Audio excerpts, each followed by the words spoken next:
Hey people, welcome back to my channel. आज के इस वीडियो में हम लोग बात करेंगे difference between Rajya Sabha and legislative council.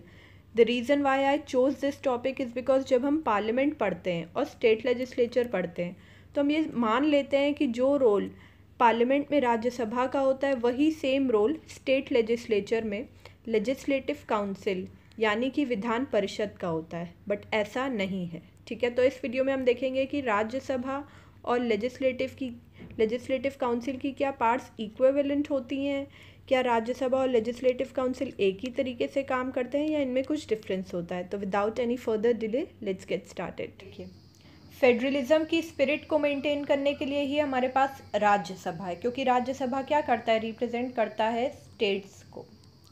ठीक है, तो अगर राज्यसभा को अबॉलिश हम कर देंगे तो फेडरल स्पिरिट को हम अबॉलिश कर देंगे।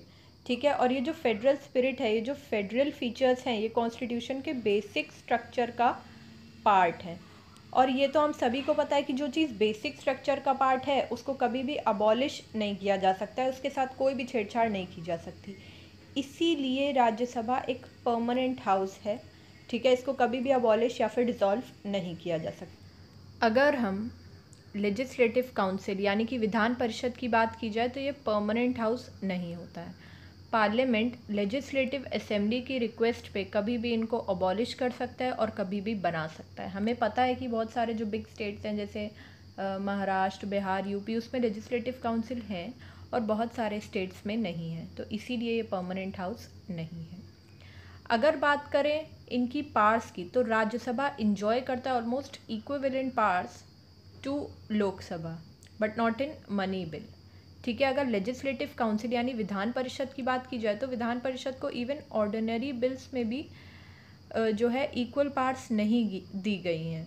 ठीक है, ऑर्डिनरी बिल के कॉन्टेक्स्ट में भी लेजिस्लेटिव काउंसिल की जो पार्ट्स होती हैं वो कम होती हैं किससे, लेजिस्लेटिव असेंबली से।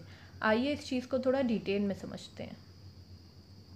देखिए, अगर हम ऑर्डिनरी बिल की बात करें तो फॉर एग्जांपल ये ऑर्डिनरी बिल लोकसभा ने पास कर दिया और ये भेजा राज्यसभा के पास। तो राज्यसभा ने अगर इस बिल को रिजेक्ट कर दिया तो ये बिल वहीं पर स्टॉप हो जाएगा और ये कभी भी एक एक्ट नहीं बन पाएगा। तो ऑर्डिनरी बिल के केस में लोकसभा और राज्यसभा इक्वल पार्ट्स इंजॉय करते हैं, यानी राज्यसभा को इक्विवेलेंट पार्ट्स हैं टू दैट ऑफ लोकसभा। वहीं अगर हम स्टेट लेजिस्लेचर की बात करें तो जैसे कि अगर ऑर्डिनरी बिल की बात करें तो एक ऑर्डिनरी बिल है, उसको लेजिस्लेटिव असेंबली यानी विधानसभा ने पास करके भेजा किसके पास, लेजिस्लेटिव काउंसिल यानी विधान परिषद के पास। अब ये जो विधान परिषद है इसके पास फर्स्ट इंस्टेंस में 3 महीने हैं, या तो बिल को ये एक्सेप्ट कर लें मतलब पास कर दें तो ये बिल क्या बन जाएगा, एक्ट बन जाएगा।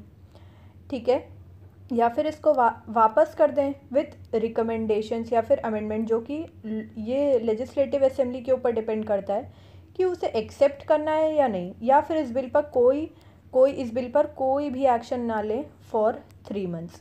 ठीक है, तो फिर क्या होगा, फिर जो है एक दूसरे सेशन में या फिर उसी सेशन में लेजिस्लेटिव असेंबली इस बिल को फिर पास करके भेजेगी लेजिस्लेटिव काउंसिल के पास। अब इनके पास क्या ऑप्शन है, अब इनके पास 1 मंथ का टाइम है।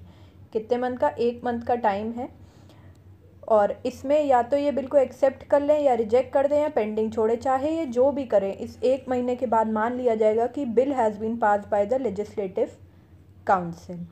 ठीक है, तो हमने क्या देखा कि ये जो लेजिस्लेटिव काउंसिल है ये ऑर्डिनरी बिल के केस में बिल को यानी लेजिस्लेटिव प्रोसेस को डिले कर सकता है मैक्सिमम कितने दिन के लिए, मैक्सिमम 4 मंथ्स के लिए, लेकिन ये बिल की ये जो प्रोसेस है इसको स्टॉप नहीं कर सकता है। ठीक है, वहीं अगर कोई बिल लेजिस्लेटिव काउंसिल ने भेजा है, ठीक है, और लेजिस्लेटिव काउंसिल ने पास कर दिया और लेजिस्लेटिव असेंबली को भेजा है पास करके, तो लेजिस्लेटिव असेंबली इसको रिजेक्ट कर दे, अगर रिजेक्ट कर दे तो ये बिल क्या हो जाएगा, स्टॉप हो जाएगा। और अगर लेजिस्लेटिव काउंसिल रिजेक्ट कर दे तो ये दोबारा सब्सिक्वेंट सेशन में इनको ये बिल भेजा जाएगा और उनके पास सिर्फ 1 मंथ होगा, पास करें ना करें, पेंडिंग छोड़ दें, 1 मंथ के बाद ये मान लिया जाएगा कि bill has been pass by the legislative council.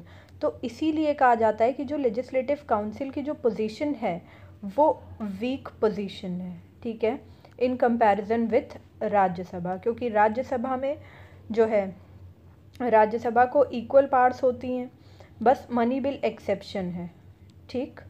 और हमें यही तो पता है, हमें जब पता है कि लेजिस्लेटिव काउंसिल को ऑर्डिनरी बिल में भी इक्वल पार्ट्स नहीं है, तो मनी बिल की तो बात ही नहीं आती है। मनी बिल में ये सेम राज्यसभा की तरह ही एक्ट करता है।